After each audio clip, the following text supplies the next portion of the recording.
kung magkikriticize ka na lang din ng isang tao, be professional. Alam niyo naman kung ano yung katangian ng isang professional na tao. Kalmado, maayos, mahinahon, at higit sa lahat, may professionalism. Kaya nga professional eh. So, mag-ingat sa mga pambabatikos o pagkikriticize dahil ito ay mayroong malaking epekto o great impact. Kung hindi ka lang din magpapaka-professional sa pagkikriticize ng someone or something, kasi nga panay ka puna, panay ka pambabatikos, puro ka negative criticism, mas maigi na lang na manahimik ka na lang sa bahay at magsaing. Nakatulong ka pa sa parents mo, di ba? Yun lang na.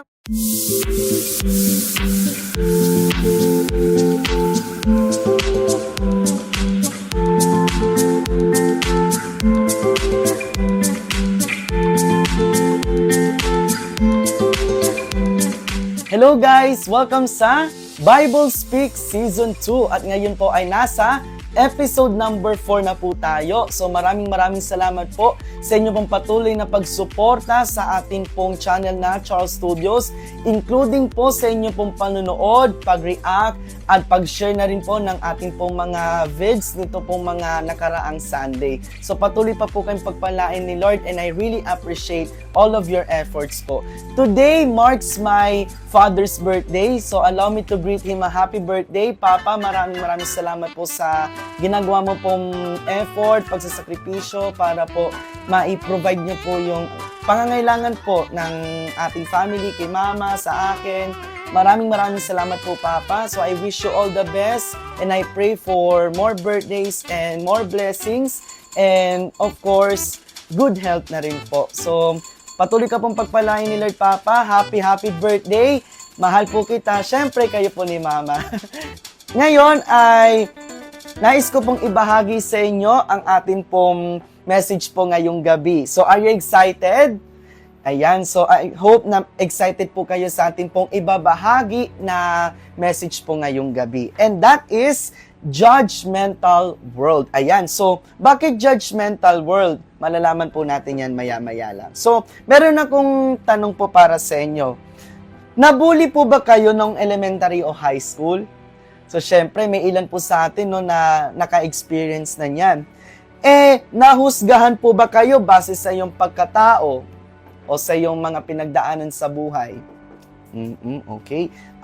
Naging biktima ba kayo ng cyberbullying o cyber libel sa social media?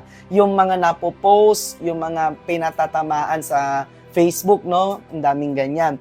O di kaya naman ay siniraan ka ba sa harap ng maraming tao o yung pinahiya ka dahil sa yung appearance, sa yung personality?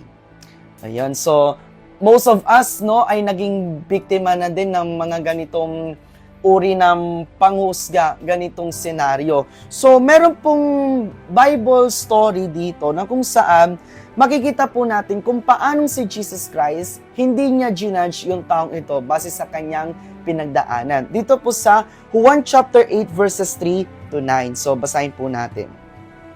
Nooy dinala sa kanya ng mga eskriba at ng mga pariseyo ang isang babaeng nahuli sa pakikiapid.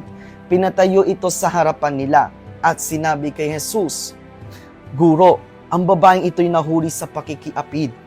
Ayon sa kautusan ni Moises, dapat batuhin hanggang sa mamatay ang mga gaya niya. Anong masasabi mo? Itinanong nila ito upang subukin siya nang may maisumbong sila laban sa kanya. Ngunit, yumuko si Jesus at sumulat sa lupa sa pamamagitan ng daliri. Ayaw nilang tigilan ng katatanong si Jesus, kaya't sila'y tiningnan niya at sinabi ang ganito, Sino man sa inyo na walang kasalanan, ang siyang maunang bumato sa kanya. At muli siyang yumuko at sumulat sa lupa. Nang marinig nila ito, sila'y isa-isang umalis, simula sa pinakamatanda. Walang naiwan kundi si Jesus at ang babaeng naroon pa rin sa harapan niya. So makikita po natin dito na may mga tao talaga na huhusgahan ka base sa iyong pagkatao, sa iyong pinagdaanan. Pero dito po sa kwento natin, instead na pagsabihan ni Jesus yung babae, I think base sa mga nabasa ko, sa nalalaman ko, si Maria Magdalena daw po yung tinutukoy dito. Pero hindi ko alam kung sino yung babaeng ito, kung sino man siya, instead na pagsabihan siya ni Jesus na deserve mo yan kasi ikaw ay parang kalapating mababa ang lipad, ikaw ay prostitute, ikaw ay... Pero, hindi niya yun sinabi. Bagkus, sinabihan niya yung mga nangaakusa doon sa babae na ang sinumang walang kasalanan ang siyang unang bumato sa kanya. And afterwards, anong nangyari? Hindi nila binato yung babae kasi alam nila sa sarili nila na sila ay makasalanan. At isa pa, after na umalis yung mga tao, pinagsabihan ni Jesus yung babae na humayo ka at huwag ka nang magkasala pa. Ang ibig sabihin nito, ang aral nito sa atin ay kahit na tayo ay hinuhusgahan ng mga tao, nandyan pa rin ang Diyos na hindi manghuhusga sa atin. Kahit na tayo ay marumi sa kanyang harapan, tayo pa rin ay kanyang buong pusong tatanggapin at mamahalin. Kaya nga lang, ini-encourage niya tayo na talikuran natin yung ating mga pagkakasala para makapamuhay tayo na maayos at makasunod sa kalooban ng ating Panginoon. At matanggap din natin yung ating sarili kung sino at ano talaga tayo. So, ngayon, how do we judge someone righteously? So, number 1, be merciful. Sabi po sa Lucas chapter 4 verse 39, maging mahabagin kayo gaya ng inyong ama. So, instead na pagsabihan natin ng hindi maganda o kutsain natin o hatulan yung taong ito, kaawaan natin sila. Kasi hindi po natin alam kung ano yung kanilang nararanasan, kung ano yung kanilang tunay na buhay, kung bakit po nila nagawa yun, kung bakit sila nagkaganon, bakit ganon yung kanilang hitsura o yung kanilang pagkatao. Dapat din natin silang kaawaan o kahabagan. Kasi tayo mismo, tayong mga naging anak ng Diyos, kinahabagan lang din niya. Tayo mga kasalanan, tayo ay kanyang kinaawaan. Kaya hanggang ngayon ay patuloy nating natatamasa yung kanyang pagpapatawad at yung pag-ibig. Kaya dapat, kung paano tayo kinahabagan ni Lord, ganun din po yung gawin natin sa mga tao na hinuhusgahan o hinahatulan. Number 2, judge according to God's standard. Sabi sa Roma chapter 14 verse 10, ikaw, bakit mo hinahatulan ng iyong kapatid? At ikaw, bakit mo naman hinahamak ang iyong kapatid? Tayong lahat ay haharap sa hukuman ng Diyos. Ibig ganito sabihin, we are not the ultimate authority, but only God Himself. Si Lord lang po ang may karapatan na manghusga sa atin dahil ang standard ng Panginoon, di ba, is fair and just, matuwid, righteous, pumapanig sa kung ano yung tama at nararapat. At tandaan natin na lahat tayo ay haharap sa hukuman ng Panginoon sa final judgment. Kaya dapat nating gawin is magpakumbaba tayo at wag natin silang husgahan ng basta-basta base sa ating opinion o bias. Kaya dapat, kung magja-judge man tayo ng tao, ito ay dapat naka-align sa salita ng Panginoon dun sa kanyang kalooban. Lagi nating isa-isip at isa-puso na tayo ay huhusgahan din ng Panginoon sa huling araw. Kaya, sino ba tayo para manghusga ng iba? Bakit natin hahatulan yung ating mga kapatid o hahamakin yung ating kapwa? Gayong sa huling araw naman pala, huhusgahan din tayo base sa ating mga pinaggagawa sa buhay, diba? Number 3 is, do not be hypocrite. Sabi sa Lucas chapter 6 verses 41 to 42, ang tinitingnan mo'y ang puwing ng iyong kapatid, ngunit hindi mo pinapansin ang tahilan sa iyong mata. Paano mo masasabi sa iyong kapatid na, kapatid, bayaan mong alisin kong yung puwing, gayong hindi mo nakikitang tahilang nasa iyong mata, mapagpaimbabaw.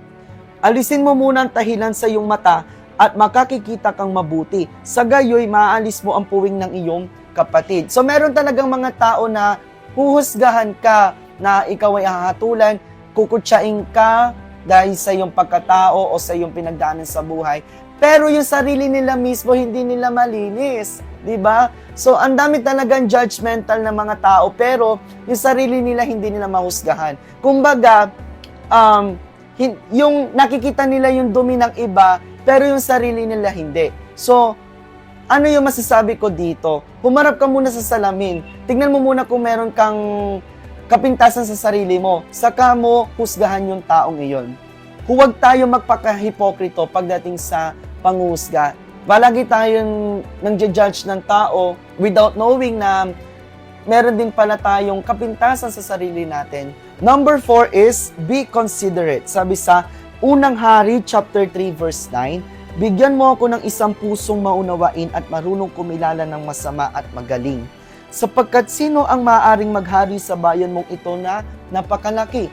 Ito ay sinabi ni King Solomon, siya po ay anak ni Haring David. Dahil siya ay merong ability na i-discern kung ano yung tama at mali kasi nga binigyan siya ni Lord ng special gift and that is wisdom.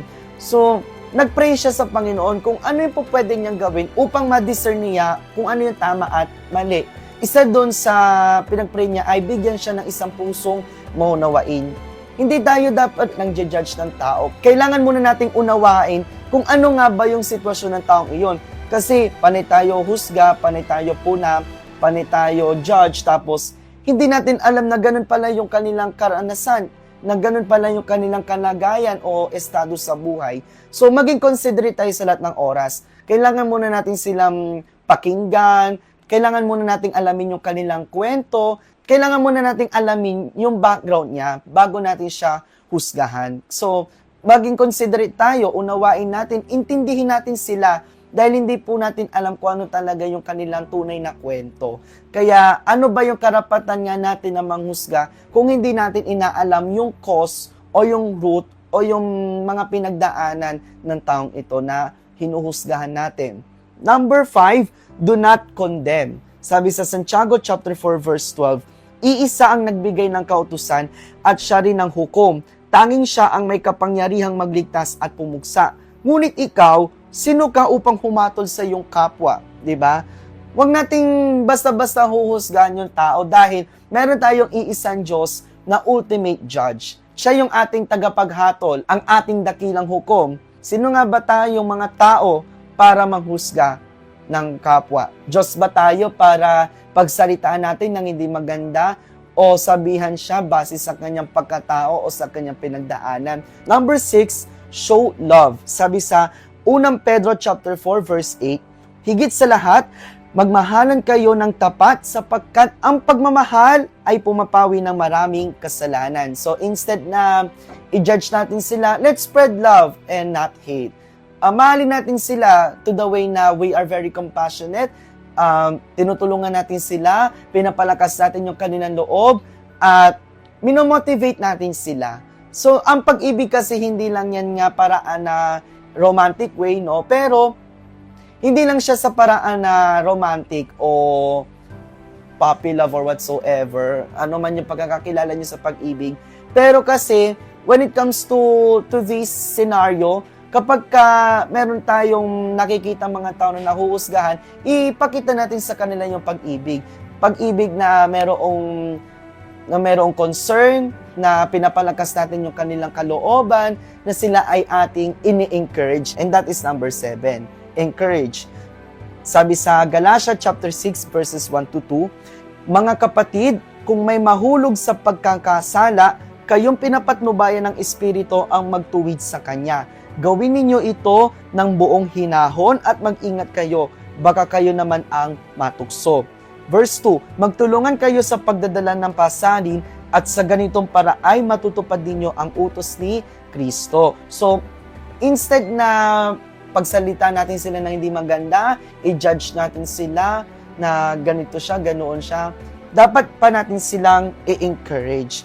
O kung meron man tayong mga tao na, o kung meron man tayong kakilala mga tao na dumaan siya sa ganitong pagsubok, kaya siya nahuhusgahan, tulungan natin siya na i-uplift natin yung kanyang moral, suportahan pa rin natin siya, tanggapin natin siya ng buong buo kahit iyon ang kanyang pinagdaanan. Kung siya man ay parte ng ganitong community, kung siya man ay galing sa broken family, kung siya man ay ganitong klaseng tao, o ano pa man yung kanyang pinagdaanan, kung siya man ay biktima na ng bullying, ng cybersex, or whatsoever.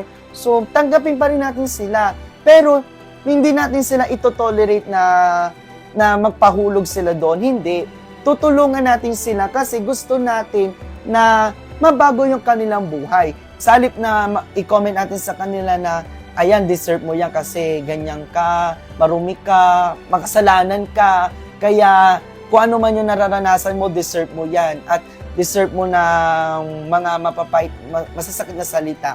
So, parang ang pangit, di ba? Sa halip na pagsalita natin sila ng ganoong klaseng bagay na makapanghihina sa kanila ng kalooban, try to encourage them na pagsabihan sila, magbigay tayo ng advice, palakasin natin yung kanilang loob, supportan to the way na patatatagin mo yung kanyang kalooban at talagang gagawin mo yung lahat para mabago yung kanyang buhay para hindi na niya maulit yon. Katulad ng ginawa ni Jesus Christ doon sa babaeng alipin ng pakikiapid, di ba? So, ganun din yung dapat nating gawin. Huwag natin silang husgahan. Huwag natin silang bigyan pa ng mga masasakit na salita na mas makapagbababa pa ng kanilang self-esteem. Gawin natin yung nararapat para ma-encourage sila, para magpatuloy sa buhay, ano man yung kanilang mga pinagdaanan. Dahil iyon naman talaga yung maiaambag natin para sa kanila, na mabago yung kanilang buhay, na kung ano man yung kanilang mga naging pagkakamali, na kung ano man yung kanilang mga pinagdaanan sa buhay, na mga mapapait na karanasan, tulungan natin sila na mabago yung kanilang buhay. At kung meron mang mga tao na hindi nila matanggap yung kanilang sarili, dahil sa ganoon sila, naiinggit sila, so hindi nila matanggap yung kanilang pagkatao, na parang nai-insecure sila, tulungan din natin sila, i-encourage natin sila na dapat mong tanggapin kung ano man yung meron ka, kung ano man yung kulay ng balat mo, kung ano man yung hitsura ng mukha mo, kasi we are special creation na ginawa ng ating Panginoon. So, di ba, sa dami-dami ng mga nilikha ni Lord, tayo yung itinuri niyang espesyal. Kasi nga, tayo ay tao, meron tayong hininga, meron tayong damdamin, meron tayong isip. Although may mga living things tayo and non-living things, pero sa lahat ng mga nilikha nga ng Panginoon, tayo yung kanyang itinuring na espesyal, kamangha-mangha, tayo yung kanyang talagang minahal ng lubusan. Kaya sa mga taong parang tingin nila sa sarili nila ay malito, mababa, wag.